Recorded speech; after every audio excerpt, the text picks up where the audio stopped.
the Appropriations Chair, Bill Adolph. We appreciate the opportunity to have press availability and that you would take the time to hear our perspective.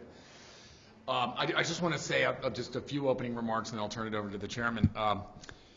I think that the governor put forth a very balanced budget proposal.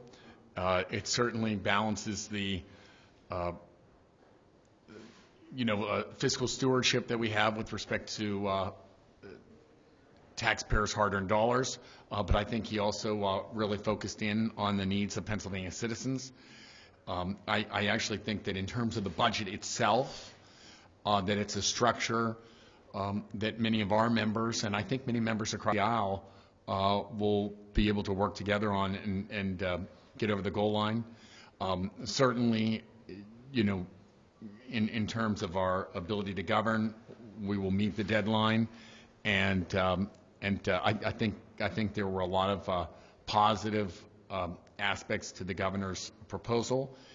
On the one hand, it was under the rate of inflation, but on the other hand, I thought that the increased dollars in public education, K through 12, and for intellectual disabilities were important highlights.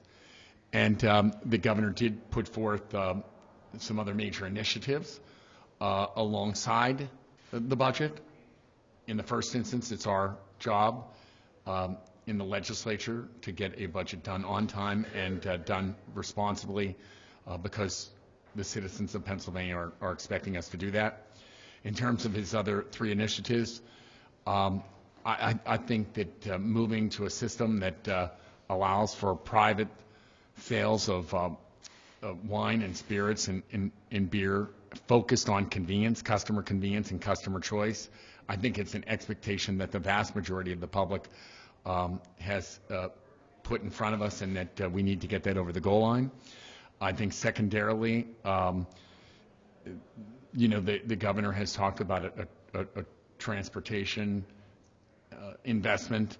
I do think that we recognize that we spend significant dollars of federal and state monies already on transportation, but that to maximize our opportunities and to make sure that we have good roads and bridges, we're open to what the governor's put on the table, but we're going to have serious discussions. And in terms of public pension reform, I think that there are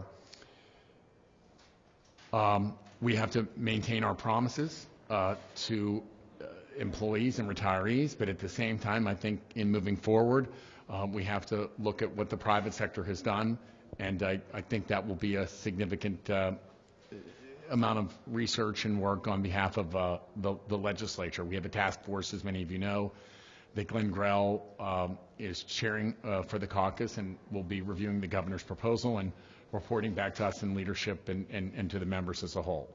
Let me turn it over to my colleague, Representative Bill Adolph, our Appropriations Chair.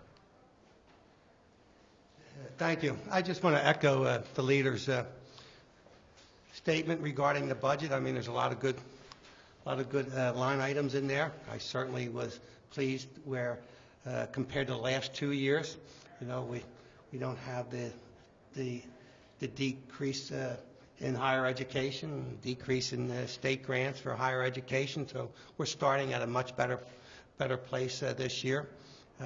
$10.8 billion in total education. That's certainly a much better place than where we started, last year or 2 years ago. And the Department of Welfare, I can't be any happier than the governor's commitment with the extra $20 million for the waiting list for the intellectually disabled, and his promise to eventually do away with that waiting list. I think the governor, wants to be I think that he wants that to be part of his legacy here, and I think that's to be commended.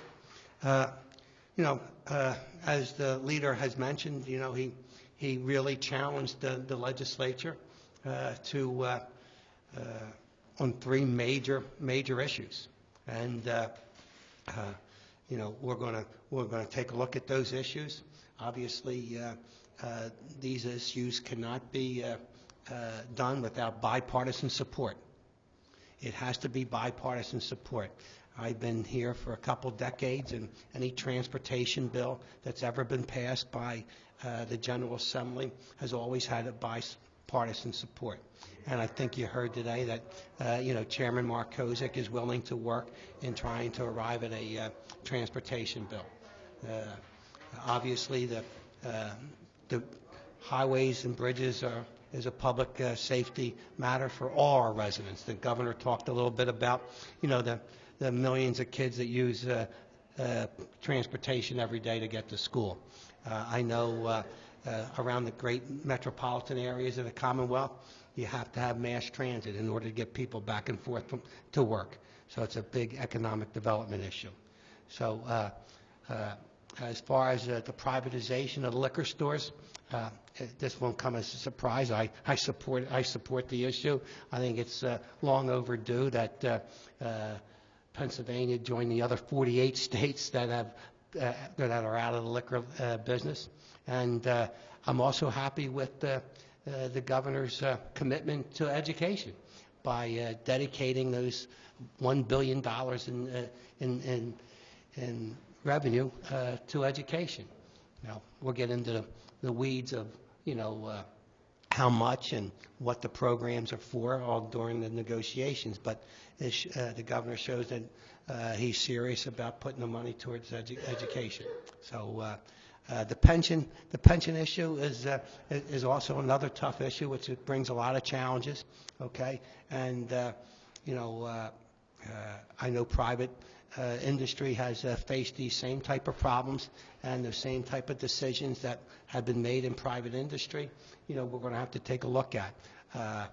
Today is actually the very first day that I saw the governor's proposal. Okay, and you're talking a lot of money and a lot of people involved in it. So we're going to take a very good look at it and see what we can do, at least as the leader mentions, going forward.